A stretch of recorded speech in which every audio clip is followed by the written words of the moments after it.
Like cooking, everything has a recipe. A set of instructions to follow in order to gain a certain result. Music is no different.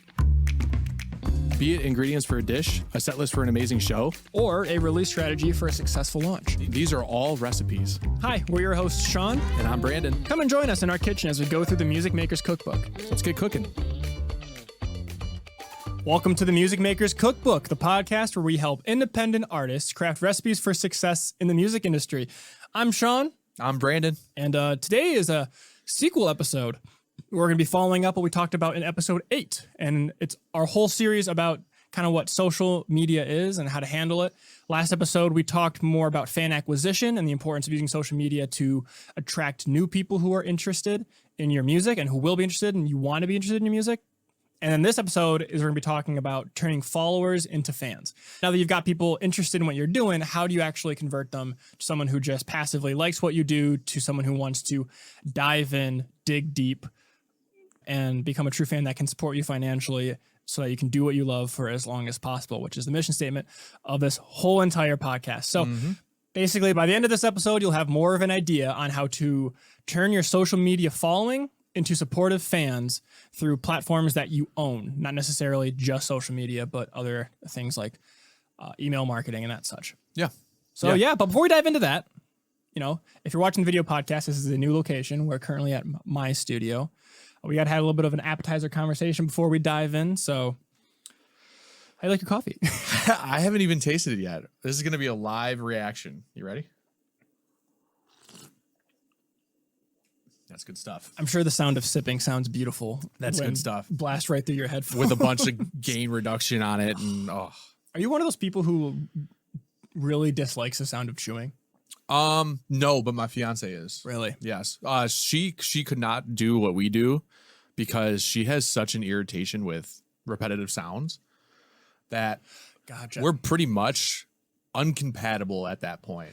Because like my field and our field requires us to listen to the same section over and over and over and over again. And she cannot stand that. So, but what about you? Can you stand chewing? I've been listening to the snare for 10 minutes and it's still not quite right. The snare always sucks. Just deal with it. Just like bass players. That is true. That is true. I'm just kidding. I love you guys. Seriously. Well, I'm a bass player. I identify as one of those. So I'm a guitarist. I can shit on myself. Mine's a little bit harsher. You're just a more complicated bass player. That's all it is. You've got 2 more strings. I'm not going to go down this. I'm not going to go down this road because we will spend the entire episode talking about it's bass, and the banjo is a higher pitch, 1 more string, slightly more complicated bass, and then a standard guitar is a less twangy, more mid-range focused bass. Think about this though. It's so funny that you say that because when you increase a string, you go like. In the case of the bass, you go up octaves, right? But when you add a string to the guitar. Yes, you go down octaves. And so I have an 8-string guitar that I do play. So I'm pretty much a bass player. You are a bass player. Yeah. You're 2 bass players. Yes. Because you've got 8 strings. You're 2 bass players in one. Yep. So there you go. Got that covered, you know? I got that range covered. But yeah, no, what about you? Do you like people that do you like hearing chewing sounds? I mean, not like, but can you tolerate it? Oh yeah, that is how this whole thing started, isn't it? No, it depends. So if we're just talking, having a conversation, no, chewing won't bother me. Yeah. Even if like you're sitting next to me and it's like something really chewy, noodles, boba, whatever. A tough steak where you really got to go into it. Yeah. It doesn't bother me. But if, let's say I'm playing an online game like Call of Duty back in the day, or more apt for me, Monster Hunter. I love Monster Hunter. And I'm playing with somebody and they're eating while we're playing. Oh, it's like, terrible. Mute your microphone. It's terrible. I don't want it in my head. Yeah, yeah. I don't mind if it's next to me, but if it's in my head, it bothers me. The worst part is a little caveat or a little like segue from this is like playing a game. So I've been playing, I don't even know if I should say this on the pod. I've been playing Fortnite recently. Yeah. I mean, I like Fortnite. It's cool. Nothing wrong with that. Right. It's cool. Yeah. I feel like I'm being judged by like half of the audience now, but every time I sit down to play a game, I'm like Pavlov, right? I'm very trained to go get a snack once I like start gaming. Every time. And I am the type to eat while I play, but like I make sure I move my mic far enough away as a courtesy, right? Did you know that scientifically, we are able to eat more when we are watching or playing or conversing? Sense. That makes sense. So if you're playing something or watching something and you're just snacking down, you'll just keep snacking because the brain's not really focused on that. And you don't register the fact that you're filling up. That makes sense. That's why I always feel like shit after I play. Every time. Are you sure it's not just because you played Fortnite?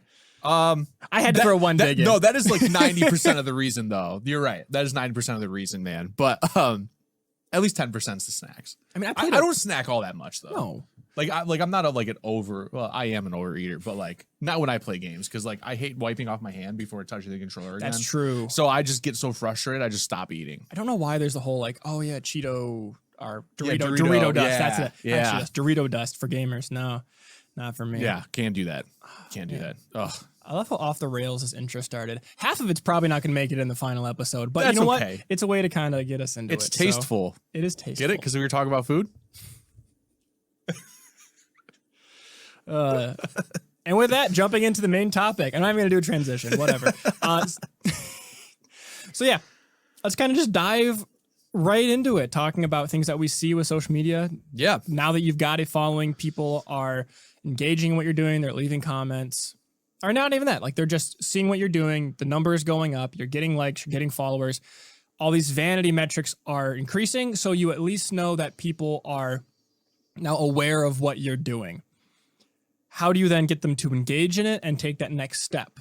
That's really what this is going to be about. So before we dive in, let's kind of talk about some things that, you know, won't move the needle or that don't necessarily, that could occur if you don't take this seriously and just rely on, oh yeah, I've got 10,000 followers, but nobody actually engages with what I do. And I still haven't sold any copies of my last album, or my tickets have, even though my following has gone from 500 to 10,000, I still only sell 25 tickets per show. So what do you notice? Yeah. And so I think a good way to kind of tee this up is that getting fans to become fans, like the episode last week was about, is more of a short-termish kind of thing you can look at it wise. Of course, it's a long-term game still because you still have to acquire fans over a long period of time, as long as your career is.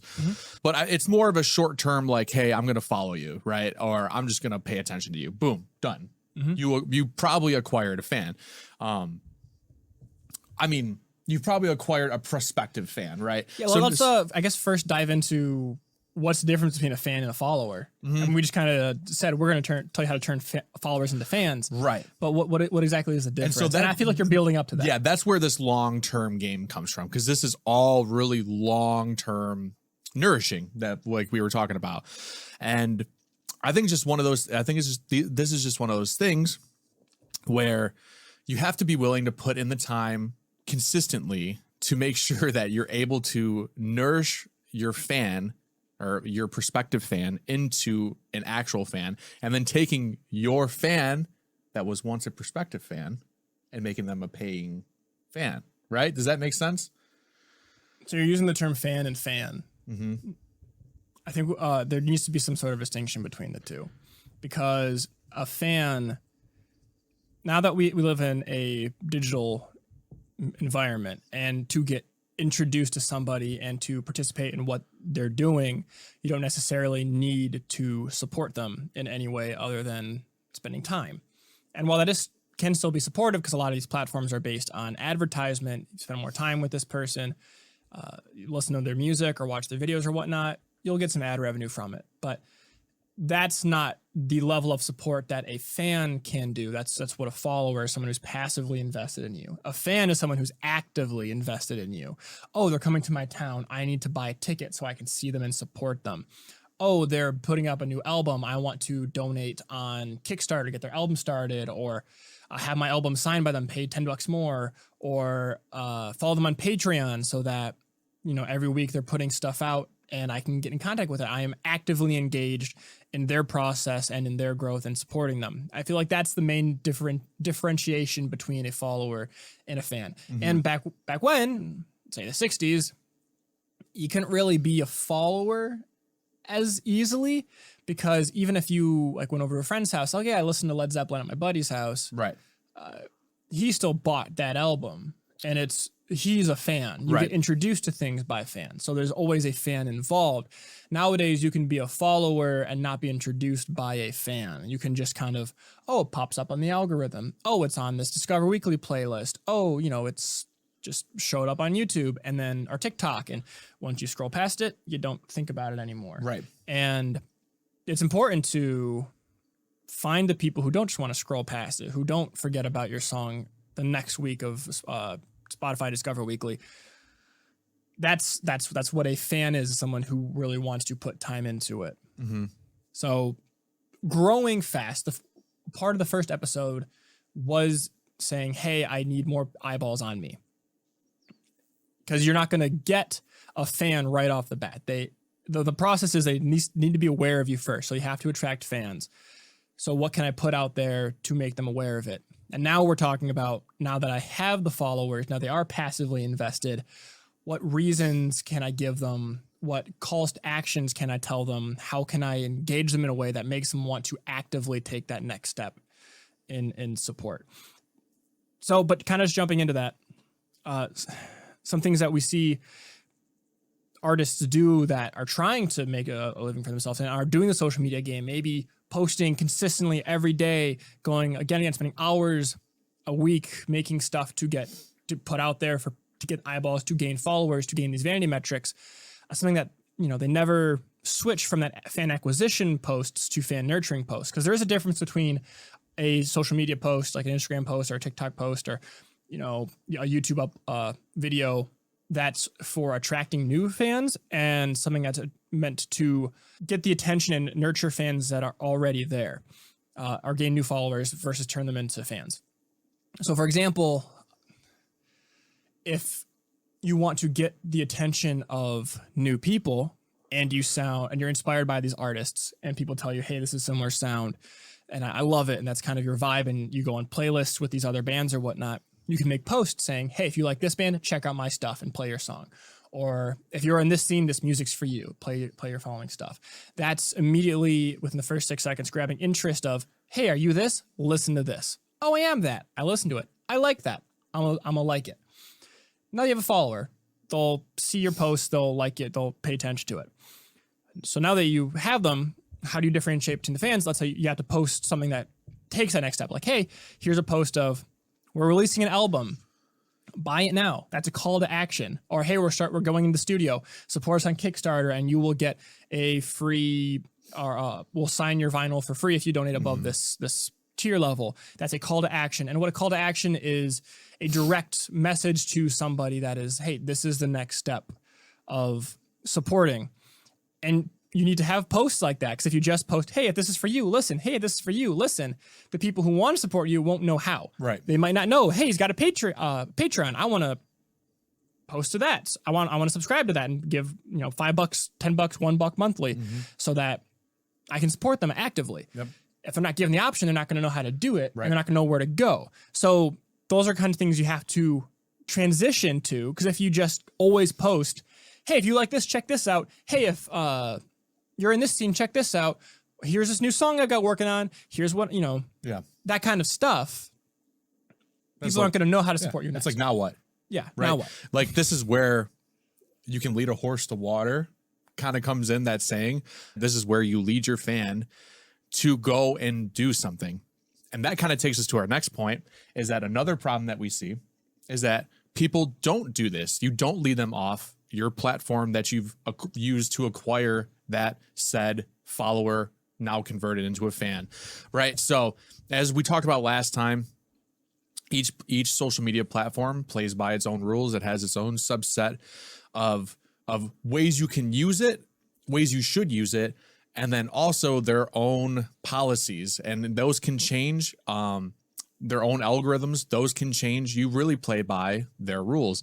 And by leaving yourself on social media, like that's your primary hub of activity, right? Like that can change all in an instant. So you need a place where you can actually lead these followers onto a website that you control, that you tell them, hey, buy this now, or hey, follow me to this show, come visit me at this meet and greet, so on and so forth. Staying static on a platform doesn't allow you to do that as well. There are some things built in like Instagram, Facebook, where I think you can actually buy stuff off the platform. Is that true?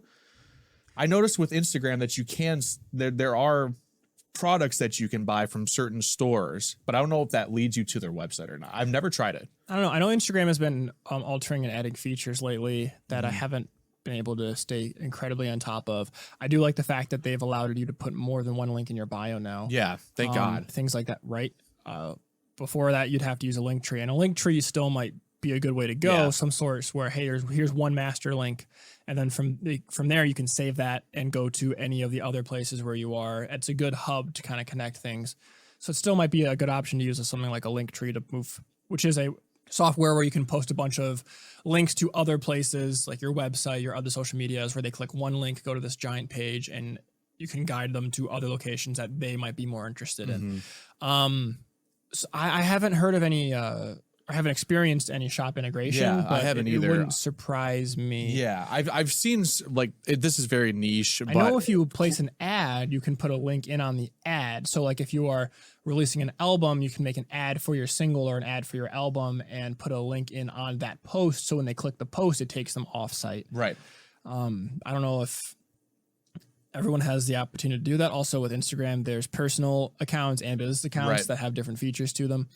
So as the moment, I can only confidently say that if you want to embed links in posts, you're going to have to buy an ad for it. Yeah. Yeah. But I think this right here, this conversation that we've had, just kind of trying to figure out and speculate if Instagram can do this, is a good example of why you should lead them somewhere else. So there's no confusion, right? You take them to your website. And like we said last time, is that you have goals and these platforms have goals. These platforms are businesses at the end of the day. They want to make you stay on the platform as long as possible because that means more ad revenue for the company or more interactions, more engagement for the company, whatever the case may be. Like we said, these rules can change and they kind of dictate what content is displayed to help increase these metrics for them. Now, moving your audience to your website, to your Bandcamp, to your merch store, if it's separated from your website, is so important because you make the rules. You make the rules, and you like I said earlier, that I'm just kind of re-emphasizing this, is that your goals are more fulfilled by your terms. So you never really have to worry about anything changing all that much unless you decide to do it. So that's a really big mistake that I see, is that there's just so much stagnation and focus on social media that the goal is to eventually move them off. Well, also we talked last episode, once again, if you haven't listened to it, go back. It's important. Different platforms, they want to keep you on their platform, but they're also built for different things. We talked about how for gaining followers, getting your stuff out there, certain platforms like TikTok, YouTube, Shorts, Instagram Reels, short form video is really the algorithms that are putting it in front of new people. Those are the ones that are set up for, quicker, more consistent growth. Not all platforms are like that. Now we're in the fan nurturing phase. There are maybe some other platforms you need to start thinking about of, okay, I've got a certain amount of people on this platform that's built for attracting new people, but now I want to nurture them. So now I need to move them somewhere else. Even if you do want to keep it on social media, you can move them somewhere else that's more about engagement with people who are already interested in you. Like that's all what Twitter is about. Right. Now, who knows what's going to happen at Twitter? Oh man, right.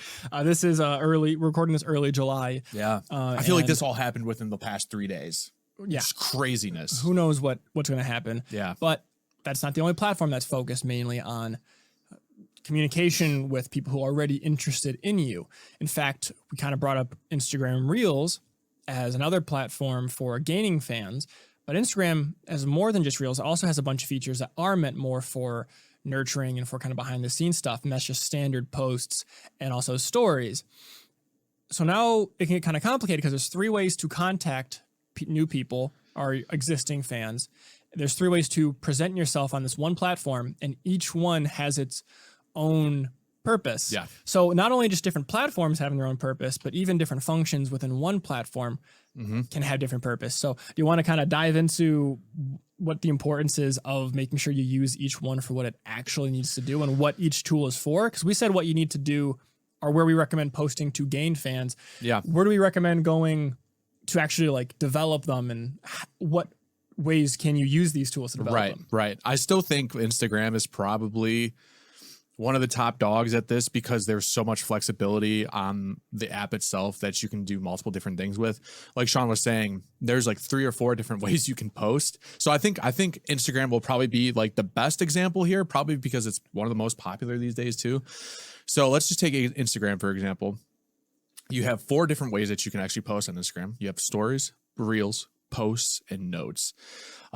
Notes is a little bit more niche and kind of like in the direct messages. I don't know if anybody's ever noticed that, but I'm not even sure what you would use that for, but that's the most recent thing, isn't it? It is. And I haven't I've dove never into it used yet. it. I've never used it. That being said, there's going to be a culture of people that do embrace it. So, we should probably dive more into it. Yeah. And you might as well be on the forefront of it. Yeah. So maybe watch a couple of tutorials, videos or whatnot about what that's exactly about. But we're not going to talk much about notes today. Yeah. I think the one thing I do want to say about notes is that I can see the advantage of it, especially for content creators and people such as yourselves, like artists. And that's if somebody uses Instagram as their main method of communication with other people. So that way you can actually say something at the top of their DM. So if they happen to message people on there, it's right there, top of mind. Boom, that's you. So I think you're limited on characters though. So like we said, we're not going to talk about it very much and how it might be applicable, but that is one way, right? Next way is Reels. That's basically Instagram's ripoff of TikTok. It serves the same purpose as like really just kind of acquisition. Although I do see Reels over posts these days on people I follow personally.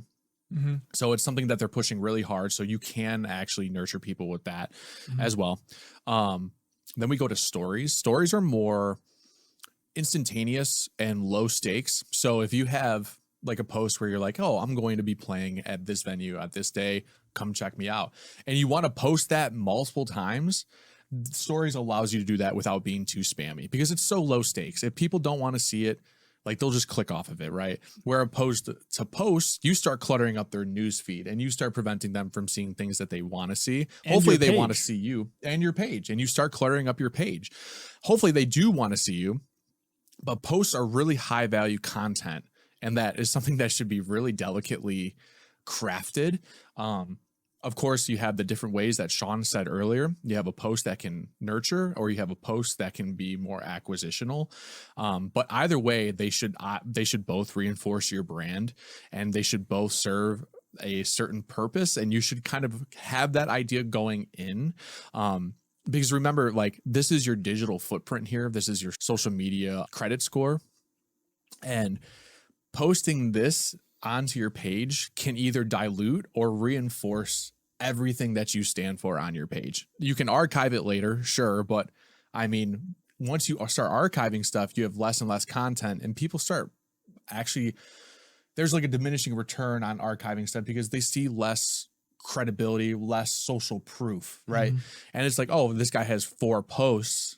Like, that looks terrible. You want to at least a hefty amount of posts and at least some longevity, like you would in a credit score, right? You want a long piece of credit history, right? So people want to follow you through this journey, and like, so archiving should really be used very tastefully. So that's why posts should be crafted tastefully. Well, that helps with you're saying consistent posts, consistent things out there. When you have a larger library of things that you've put out, it can be a positive because there's a bunch more hashtags now going back to where you are, specifically on Instagram platform. Now, a lot of these platforms, TikTok, Instagram, they're not really built around diving back into older content. Only a select few people will go to your page and scroll to the bottom and like open the post. What was the comment here? That's not really what they're built to do. If you're looking to build something for people to go back to decades later, even, the one that I know, the platform that I think is the best at that would be YouTube, because it's actually built more so to pull up older videos, and the algorithm is still putting videos in front of me that are 6, 7, 8, 9, 10 years old, because it knows that, hey, this is still relevant. And if you're interested in this, you're going to be interested in the backstory of it. So that's a good place to put more effort into larger form pieces of video that will really nurture people and get them invested, like behind the scenes, or like a quick documentary of your tour, in the studio behind the scenes, interviews with the members who are part of it. That's a good place to put that. Now, going back to the Instagram portion, how there's stories, reels, and posts, and how, you know, if you post everything as reels or posts, it can really kind of maybe potentially annoy people who are just followers, and even maybe people who could be fans, but they're not quite there yet. That's when stories really becomes kind of asset. So let's kind of talk about if you're going to be performing a show and you got a show coming up in a month and you really want to promote it, and like, you know, there's some new stuff going on or whatever. If you want to feed the algorithm, it'd be good to post daily. What you could do is you could make a post of you guys that, hey, we're performing here on this date. And that's a post that, you know, you put your graphics on it, your color scheme, you make it look nice. And that's the post that stays on your page, because, you know, it stands for the event. Exactly. And you especially want to make it a post if you're sharing the ticket with other artists. Yes. Because then you can tag them into it, and that then they're more inclined to share it and put it in front of their audience, and it exists, and it's more of like a good faith gesture. And when someone goes to your page, he communicates with other artists. There's social proofing here because he performs with other people. Those are kind of posts you want to do. If it's, as it builds up, you're going to want to do reminder videos on reels. Not reels, on shorts, things that are brief, grab the attention, get in front of people who are aware of you and want to know this, and just a quick reminder, hey, we're performing here at this venue on this date. Please, we'd love to see if you check us out. We're going to be sharing the bill with this person, this person, this person. This is the cover. This is how old you have to be to get in, because there's alcohol or whatever. And then after the day is over, it disappears. There's low stakes. And as you get closer and closer to the date, you want to start maybe start off every week, every 5 days, you put a short reminding people. And as it gets closer, you go to every other day. Then like the week before, you post every day. Hey, reminder. Hey, we got this piece of merch coming out that's good, that you can get there. It's a brand new thing at the show. We got limited behind things here. Whatever you can do that's entices people to come there. You want to post it there, because you can post super frequently and it goes away. So it's not going to clutter the feed. And people who are interested will notify, and they can click into it themselves, not necessarily, oh, it's in my feed. Oh, I'm when I do scroll, it's just this again. Like, I've heard this 10 times already. I don't need to have put in front of my face again. But and then when reels come into play, maybe a week or two before the show, you do a quick video of the band rehearsing. Hey, here's a behind the scenes video. Look, like, we're preparing for the show. Looking forward to be there for you.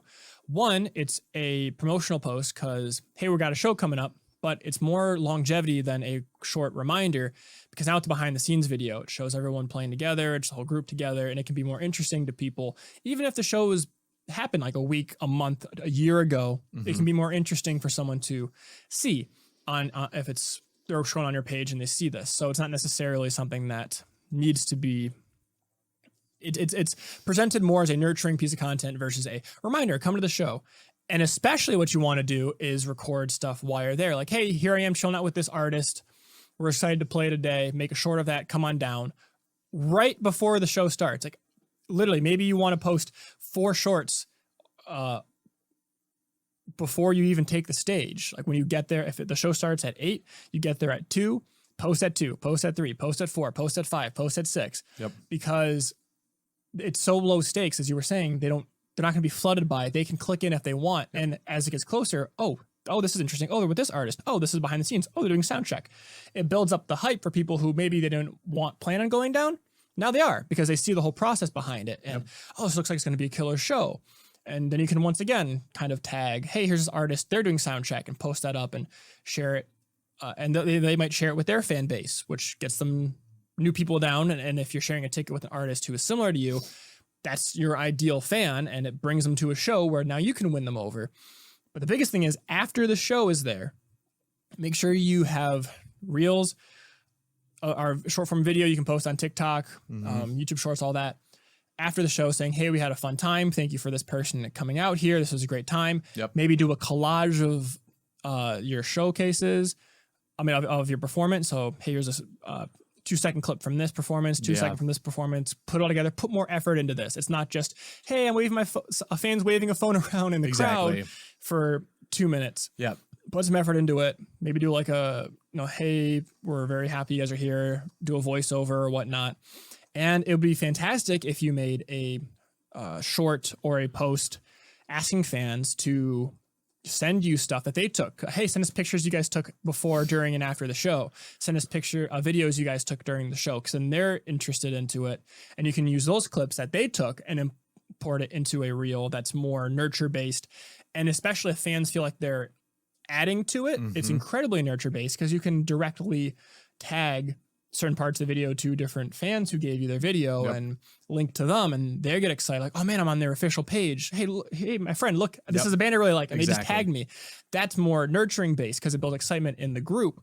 And that's kind of like the lifespan of a show, and things you can do on different platforms and kind of what they're for. So that's just a brief kind of example of what each thing is kind of built for. Yeah. Did I miss anything? No, dude. In fact, it was so good that I have like 4 things to like bring up. I was taking notes while you were talking. And so like, if you guys need, go back and re-listen to all that, because that was just a gold mine of stuff. We're just going to keep using this live show, for example, because I think it's like the easiest one to kind of like just go through, because like there's so much hype that you should be building up to this. I mean, if you play like every day, it's going to be your approach might be a little bit different, but let's say like this is a very killer show. Let's say this is like a release show or some release party show or something, just bigger stakes, right? Number one, what we did forget about one kind of feature, but the feature's a subset of stories within Instagram, and that's going live. If you like, you should be going, or you should be practicing with your band or just by yourself, like days leading up to the show itself. Like that is the right thing to do. And during one of those practices, just go live. Give people a preview, something they can be like, I listened to them practice a song, and they did this section differently at the band practice, and then they performed it live here differently, or something. Just give your fans something to be a part of while you're prepping for the show. And this will help build hype too, because first of all, they will give you feedback like before you go to the show. So this actually helps out in the long run for you. It really shortens the feedback loop. It's not practice, show, what did they react to, what didn't they? Now we got to do it for the next show. During rehearsal, you can get direct feedback. So that's really shortens the feedback loop. And then just real quick before you move on to the next thing, talking about live streaming, rehearsals or even a full performance. If you have a large enough fan base where you can monetize it for like a Patreon. Yeah. You can make these live streams Patreon exclusive as kind of a bonus to get people involved. Like, hey, if you can't make it out to our concerts for $2 a month, you can listen to all of our rehearsals. And if you rehearse once a week, that's a concert once a week that they can join in and join out of at their leisure. And you can take those performances, cut and paste them, make videos, take promo, take still shots from. There's a bunch you can do from that. It's not just a sunk cost thing. Now, it can be expensive to live stream, but also you put your phone up. Yeah. They make stereo condenser microphones that you can plug directly into your phone. Zoom has one that I have, and it sounds pretty all right. So you can get better quality audio from your phone, put it up at the place, like move it around, record the video, see what sounds best in your rehearsal space. But you can even put that up and not even necessarily get a big rig or get an interface and run from a mixer, and you don't have to produce it that much. It doesn't have to be complicated. No. In fact, lo-fi could be even more exciting because it feels more grassroots. So I just wanted to put out there, you can really monetize this, not just for nurture, but also get a return on the investment from it if you make it a tier in something that you're able to monetize.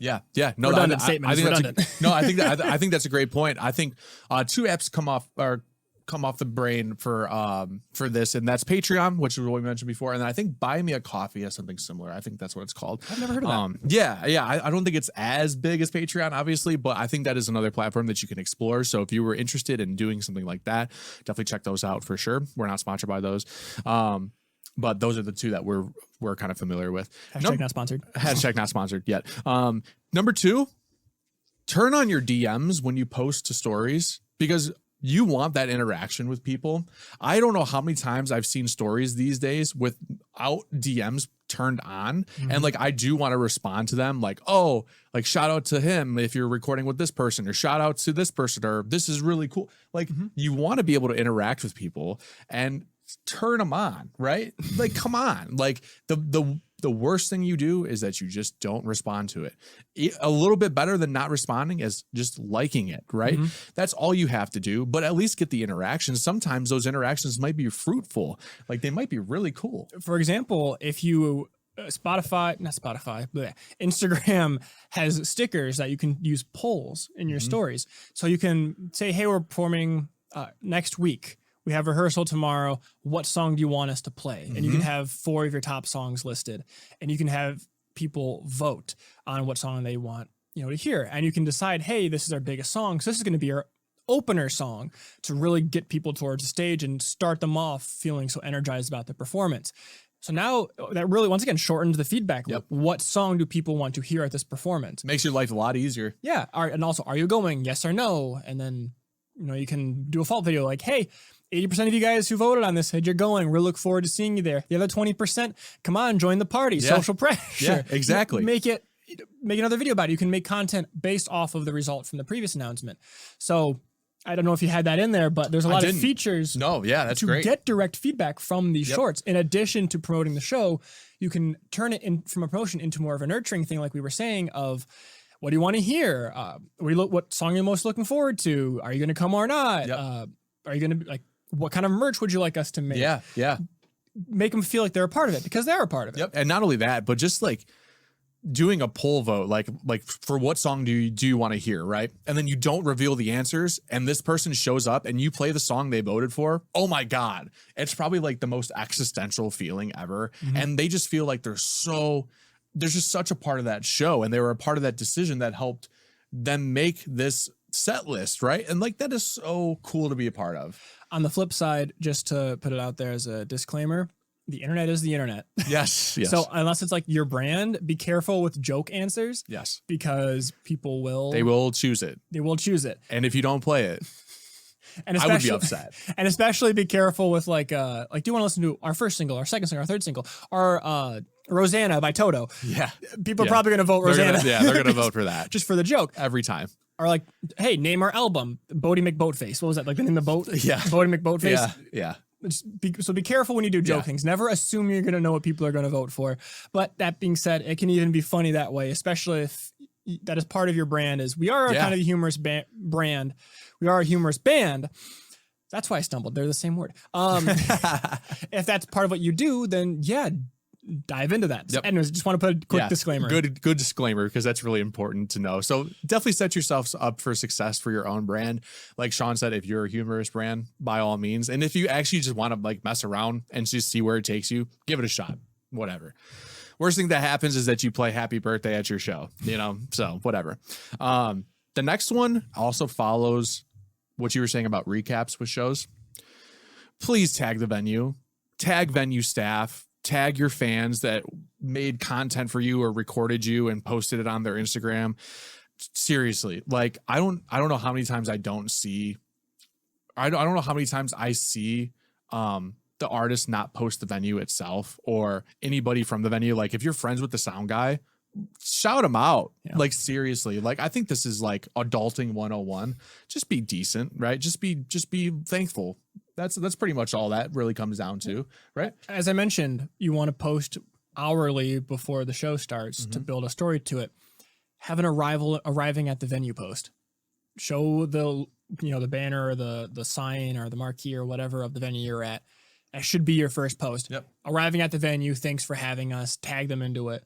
And then afterwards, when you put everything together, make sure you tag back the venue. But that should be the first thing you do. A picture of the venue. We're here. Excited to have you join us. Yes, exactly. And tag the venue. They're the host, right? And you want to pay homage to the host.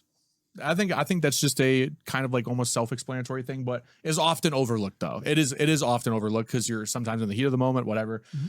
But just be mindful. Just tag the venue, and they're more likely to have you back. And it can't. And you might think, oh well, it's not really going to help me. It can, especially if people follow the venue who live locally, because it's a hey, we'll see what they post. Maybe it's a fun thing to do on a Thursday night. Tagging them in could have showed up on their feeds. Like, oh, this looks interesting. These guys look, interesting. They look cool, but especially if you are consistent with your branding on your social media posts and you draw them in, all of a sudden people who've never heard of you might show up. Like a lot of these venues do have a presence in and of themselves. Right. So tag them. Yeah. I this is a slight tangent, but I don't know, for our younger listeners, right? Back in the day, tell me if I'm wrong, but like there were legendary venues, right? That even around this area, there's like Red Rocks in Colorado or whatever the case, but you knew about this venue. Grand Ole Opry. Yeah. I mean, huge one. The Fox Theater downtown in Detroit.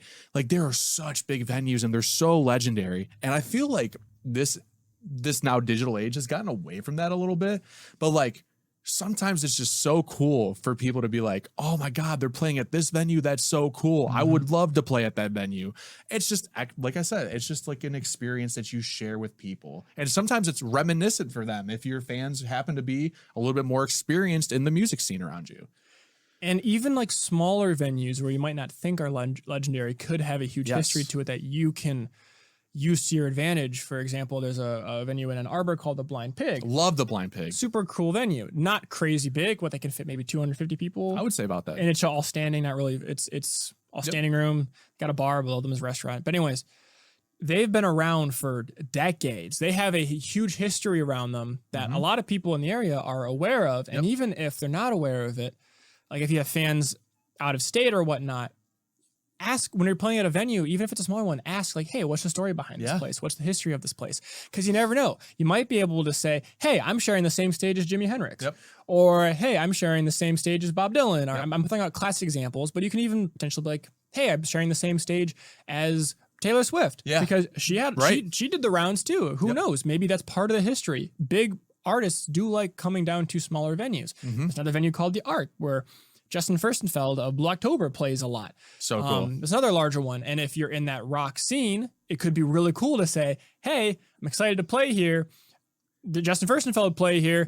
Now you have a reason to tag a bigger artist in. Exactly. So tag the venue, tag a bigger artist, just ask about the history of the venue because you never know who's been there before you. You never know what the history of that place is. You never know if maybe this was a speakeasy back in the 30s and they converted it, or it was an old bank and like you're playing in a vault. Or there's crazy music venues out there, and you can use that to your advantage when making posts to make it interesting and engaging. Yes, absolutely. I'm really glad that you expounded on that because I thought it was a slight tangent, but like it's so important though. It's so important.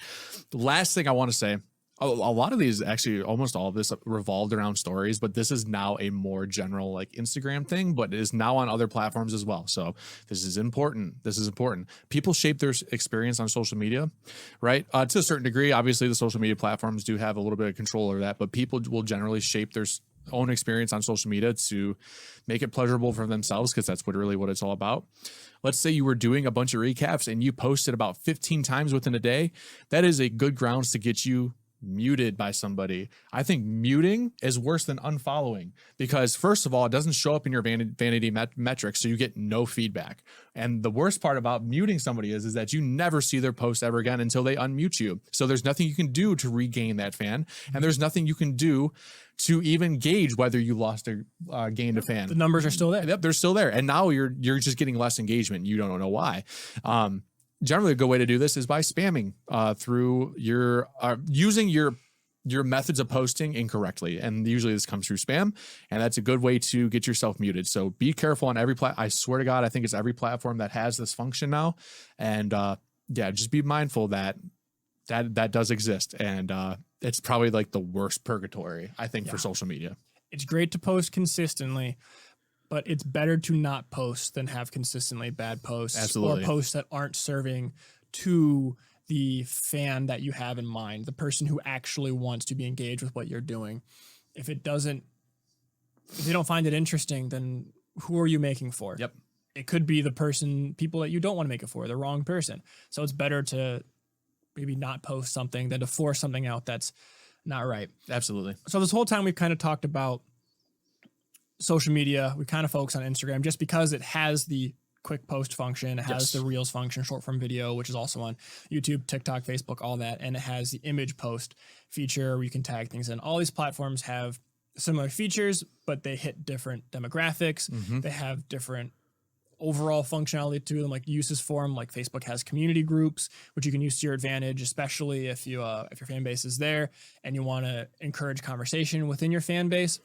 Whereas Twitter's more one-on-one. You can make a Discord. That's technically kind of a social media thing. It is. Very big in hip hop, by the way. I believe it. Very big in hip hop. You can function your own Discord, and that's more of a huge conversation-based thing. And now you can hear directly back from your fan base. We've talked more about social media, but earlier on we hinted about taking them off of social media and creating something called an email list. Well, what necessarily is an email list? It's something used a lot in business. If you've ever subscribed to any sort of newsletter or promotions campaign, you know what an email list is. Once a week, you get an email from, a podcast or a business saying, hey, here are weekly sales. Musician's Friend, Stupid Deal of the Day. If you're a musician, you're probably subscribed to the Musician's Friend newsletter for that Stupid Deal of the Day. Mm-hmm. Sweetwater has one. Guitar Center has one. Email you own. When you have someone's email address until they delete it or they unsubscribe from you or whatever, you have a direct way of reaching them. And it's on a platform that you own. So if you don't have to worry about Instagram changing the algorithm and now only 10% of the people on your list are actually seeing your posts, when you put on an email blast, it goes to everyone subscribed and directly to them, not maybe it gets the people who want to hear it or whatnot. And you can, try to A/B test or whatnot. Anyways, it's a great way to directly contact fans where you don't have to worry about things changing. Mm-hmm. Same thing with a text list. If you get their phone number, you can do the same thing where you send out a reminder text before a show or promotion for, hey, our album's coming out, or hey, please support us here. Everyone's got smartphones. You can embed links in there to, hey, click our Kickstarter and support us. Here's a link to our Patreon. Here's our merch store. Not necessarily all promotion based. You can say, here's behind the scenes video or whatnot. Text has a much higher open rate than email does. For sure. And both of them you own. Until they unsubscribe, you have consistent access to it, and unless the laws of it change, right, you don't have to That's worry always about, subject to change. Yeah, but that takes a lot more time than it does for a social media platform to be like, all right, well, click now. Overnight, overnight, everything's different, or there's a new feature that completely blows things up or changes things. And you can embed things into your emails, like links to your store, links to a shop, links to directly to your Spotify page or whatever, so they can listen to it, and you can kind of keep track of those metrics too. So that's kind of the addition to social media. Social media is a tool, but you don't own it. This is kind of an addition to that, where you can get really more specific content. And if someone's signing up for your newsletter, odds are they are fans. So it's a way to speak directly to your fans, not, I'm going to post it out there, some followers are going to see it, some fans are going to see it. No, this is directly to fans. So how do you get them on an email list? Because you got to give them something to make it warrant them giving you their email, because everyone knows getting emails like a newsletter, it can suck. Yeah. Emails gets crowded. Every day I get like 50 emails. I think on average in the US, it's like, I looked it up like 6 months ago. I believe it's, I think it's like 80 emails a day. That sounds about right for me. Yeah. And it's obscene. It might be even higher than that, honestly, but it's a lot. So you have to make sure that people want to do it, give them value behind it. So what you can do is you can embed like a behind the scenes video on your website and say, hey, if you want to watch the behind the scenes video, or hey, we're having a rehearsal or a private concert for people who are really interested in us. Follow the link in this post, like put it on social media, TikTok, Instagram, whatever, follow the link and you can register to see us do this private concert where we have an open chat. You can directly choose our set list. I want that. I want to help choose the set list, hear the songs I want to hear. I'm a log in. Here's my email. Boom, give out to them. What else can you give that's valuable? If you're able to, in your margins somehow of shows, here's 10% off by signing up with your email to the show. If you get 10% off a ticket or something, I don't know. Or merch. There will be some sort of exchange, whether it becomes content or monetary at some point, but that exchange has to be made because that person also has to feel like they win and that it's actually worth their time and potential spam in their inbox to sign up for this. And usually that's people that are more willing to invest later on. Like those are really kind of fans. If they're perspective, it's really hard to convert people from that, but there has to be that exchange there. There has to be. So, and this takes a long time. You have to be creative with it. Yep. What do your fans want that you can provide? And it's not like an overnight thing, but as said, like you own it. So it's a good end result to do. It's a long process about it. Like putting something out there that gives people interest, something called a lead funnel. That's a business term where it's kind of how do you funnel somebody into buying from you or becoming a client or becoming a fan. That's the business term of it. We're not going to dive that deep into this today. This is mainly a social media episode, but I just wanted to briefly talk about, hey, think about an email list, maybe do some more research into it. We'll probably make another podcast episode that dives more into growing an email list. For sure. The uses you can do of it, suggestions on lead magnets, things you can share. But as of right now, I just wanted to bring it up as social media is great. You don't own it. We brought up emails in the beginning. It's a good thing to have in mind, but don't do shiny object syndrome. Yeah. I need an email list right now. If you don't have a potential fan base, people you can blog in, can grab their attention of, and don't have an idea of a lead magnet you could do, it's not that important. Yep. As far as at this moment, you need one. Yeah. But down the line, it will help sustain you in the long run. Yeah. Small little thing too. For those who are saying this, emails are not dead. This is not dead function. This is not a dead. I know some people that just are like, why would I email? And it's like, email is like literal mail. What's the alternative? Instant like message. DM? Weird, right? Emails are not dead. So I don't know who out there thinks that sometimes, but seriously, it's not dead. It's not a dead function by any stretch of the imagination. So it is worth putting your time into, and it's not going to go anywhere. It's not going to go anywhere. It's been around since computers have been born, pretty much, or the internet's been born. I'm not going to say never, because like mail has been dying over the years, and there's things change, cultures change. Still need a method of still communication exists right now, yeah. Right. And even if it is DMs or whatnot, like you don't own those. So if you can grab somebody off, and people, even if regardless, you need to have an email because it's more a professional way of communicating in the business, the back end of it. Email is still king for communication. So if you are trying to contact people to book your shows, venue owners, concert series, booking agents or whatever, you're still going to have an email or whatnot to even start that. And then, email still exists. I don't know where I was going with that, but I'm just very surprised by that people don't think it's a thing. Yeah, it's not a dead function by any means. I just had to put that out there. Yeah. All right. So, as I said, we've kind of covered over some things that we see, some creative ways to go about it, kind of platforms we recommend, just to kind of cover back over, just kind of do a quick overview about this episode, just kind of real quickly. The goal is to create content that converts followers into fans and that focuses on nurture, not just getting the number to go higher. And by number, I mean the vanity metrics like followers or likes, but hopefully increases the number, like the number of how many people are on my Patreon, or how many people are coming up to my shows, or how many people are buying merch, how many product am I moving, those kind of metrics of people who are more actively invested in you. Those are good things to go up. Another thing is just kind of getting people off the platform and onto an email list is just, a good way to own that.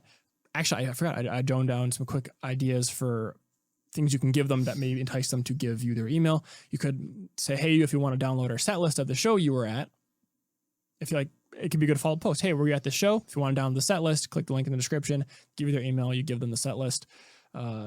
Demos, if you're okay putting out rough demos of your songs or things you're workshopping, that obviously depends on what you're doing and if you're okay with that. But if it's part of your branding, if you're just like that singer-songwriter and you want to let people in behind the scenes, you can say, hey, if you want this demo, you can, or even a demo of an older song that's already out, you can, hey, give me your email and you can download this demo, join the live streams, pretty much anything valuable to get them interested in it. I said we'll cover that more in depth later. But another thing is just to kind of be more organized, have a set of tools that you can use when you know what each platform does and the results that you can get using these tools within the platforms. you're able to get a higher value out of social media. Yes. Than just, here's a post, hope it works. Yep. Here's a post, hope it works. No. And be a lot more intentional. Yeah, be a lot more intentional. Plus, it's more fun. It's more creative because you can think about the back end more, the whole process of it. At least for me, I find that more interesting. Maybe not necessarily more interesting for you. If it's not interesting for you to do all that, try to find somebody who loves your music and believes in you and pawn that off on them. So they can help you out with it.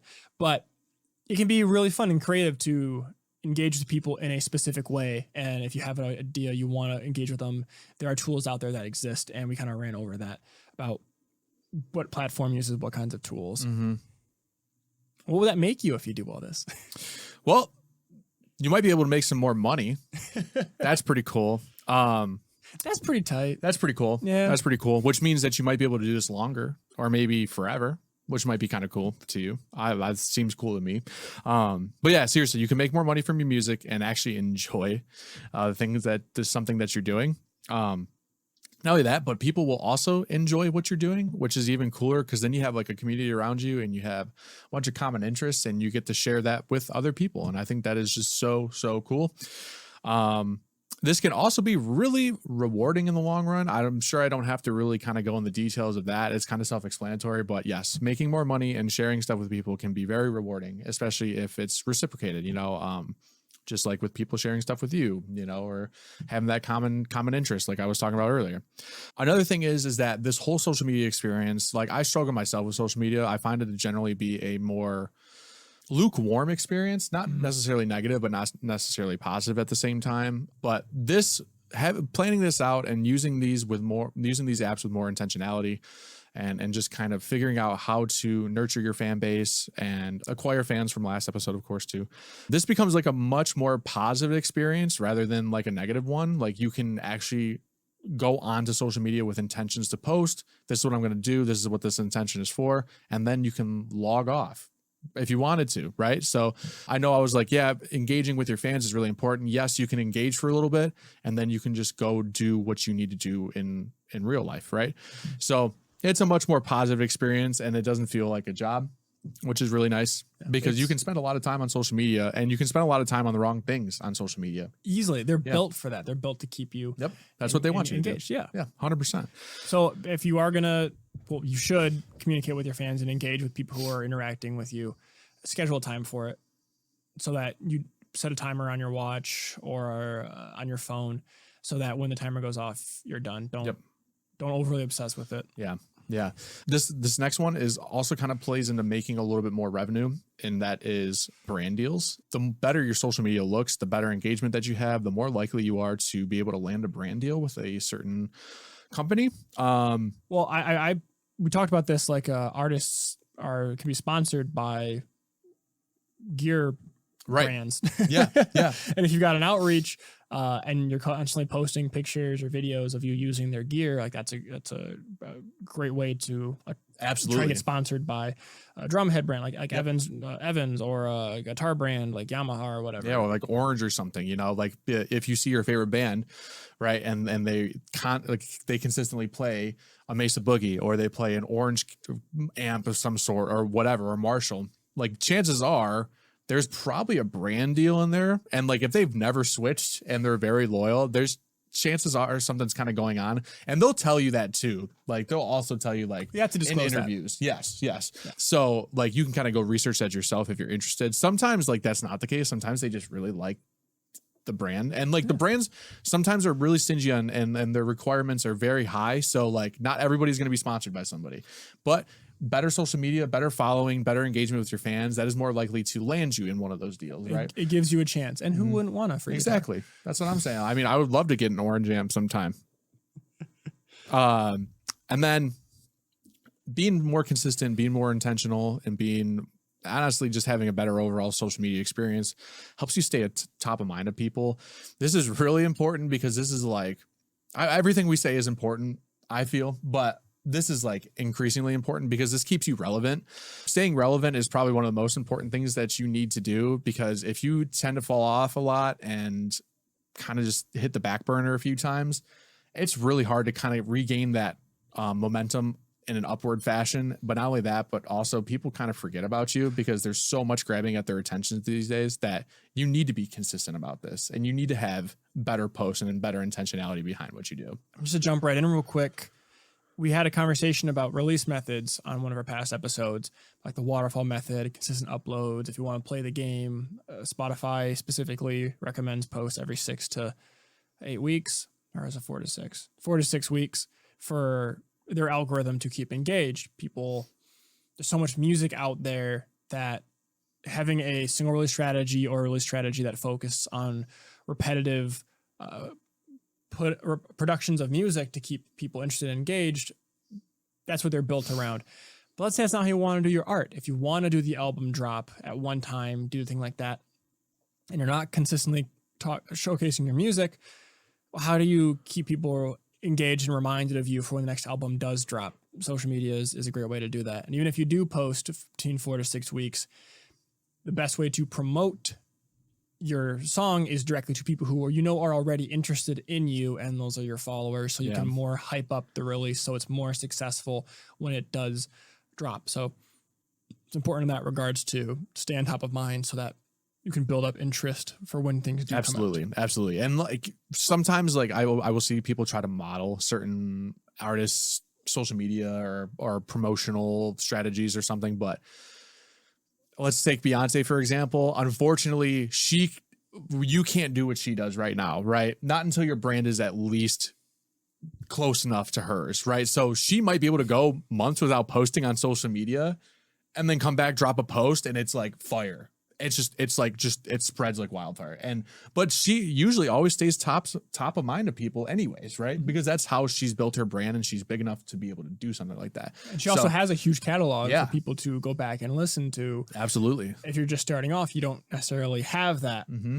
So while you build that, staying top of mind and increasing people's eyes that are interested in what you're doing. Exactly. Is so important. Yeah, so because important. Back in the day when she was coming from Destiny's Child and moving on to her own self-titles or her own stuff herself, she was staying top of mind by being in media a lot, right? Or by releasing music a lot, by going on tour a lot, right? So while like staying on top of mind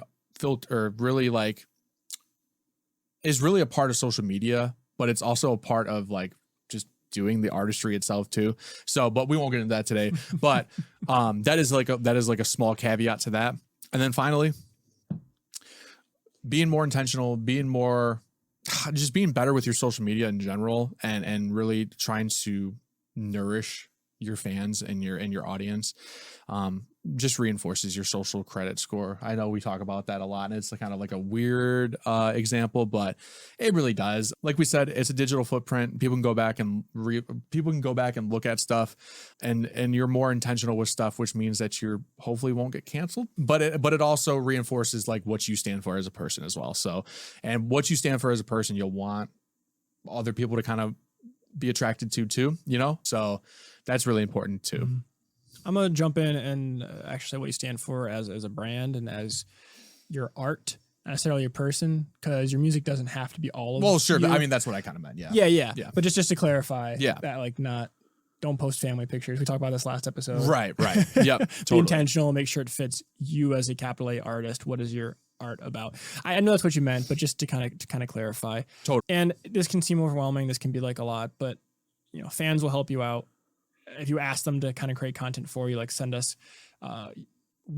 make a video of what the song means to you, or send us a picture of you at the concert or whatnot, or even just if they share something, just tag them into it or whatnot.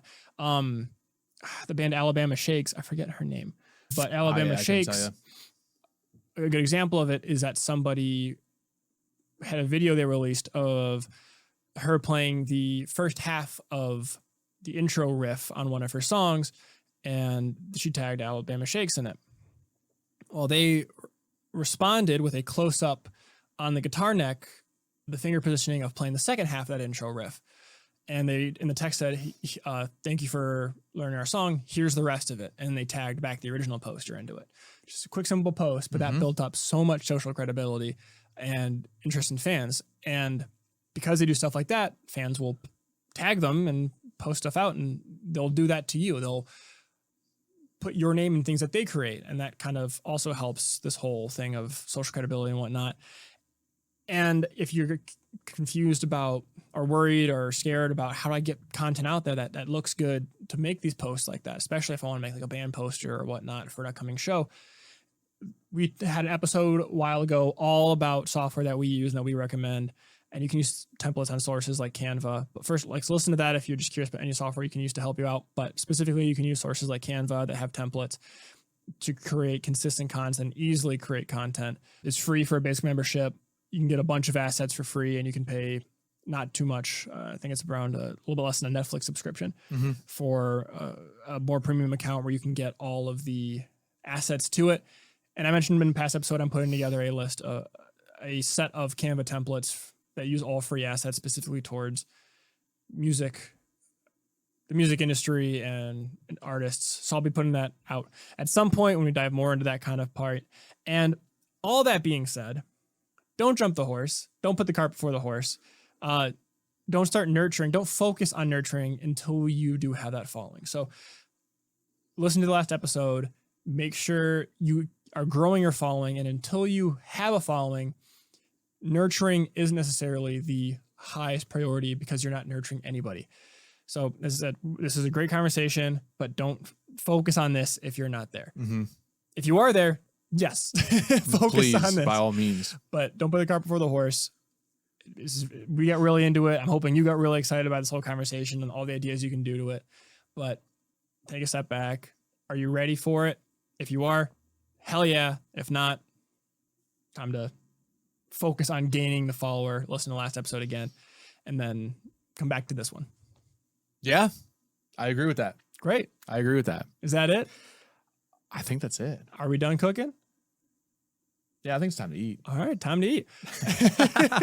Before we do that, please go out and go to certain platforms that we've mentioned for nurturing. All the platforms we've listed, we're on. So follow us, like us. Yeah. Let us know what you guys think. So we can nourish you. Yes, we can nourish you. Nurture you. You put a pun in there. Yeah, follow, like, share this episode wherever you listen to podcasts. Give us a review if you enjoyed this. If you'd like to contact us, you can reach out to us at podcast@musicmakerscookbook.com. Let us know any kind of topics you'd like us to cover in future episodes. But we'd love to hear from you. Yeah. That all being said, I'm Sean signing off. I'm Brandon signing off. From our kitchen to yours, time to get cooking.